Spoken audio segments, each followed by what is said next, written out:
ఇంతకు ముందు శ్లోకంలో ముక్కుపుడక గురించి మాట్లాడుకున్నాం కదా.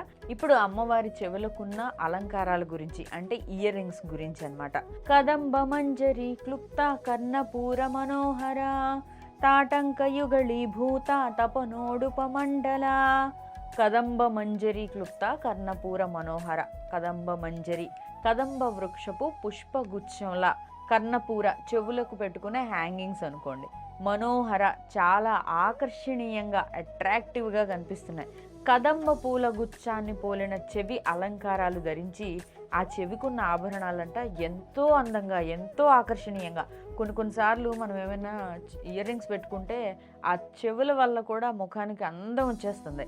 అలాంటి అలంకారాలు ధరించి ఉన్న అమ్మవారు అని చెప్తూ, అలాగే తాటంక యుగళీ భూత తపనోడుప మండల. తాటంక యుగళి భూత అంటే తాటంక అంటే చెవిదిద్దులు. ఇప్పుడు హ్యాంగింగ్స్ గురించి మాట్లాడుకున్నాం ఇప్పటిదాకా మనం. యుగళీభూత చెవిదిద్దులు, జతగా ఉండే 2 దిద్దులు కూడా, ఒకటి తపనోడుప మండల, ఒకటి సూర్యుడి కాంతిలాగా అంటే ఎర్రగా కాంతివంతంగా, మరొకటి చంద్రుడి వెన్నెల్లాగా, చంద్రుడి యొక్క కాంతిలాగా చల్లగా వెన్నెల్లాగా అమ్మవారు ధరిస్తున్న 2 దిద్దులు కూడా ఒకటి సూర్యుడిలాగా ఒకటి చంద్రుడిలాగా ప్రకాశిస్తూ ఎంతో ఆకర్షణీయంగా ఉన్నాయని చెప్పే శ్లోకం ఇది.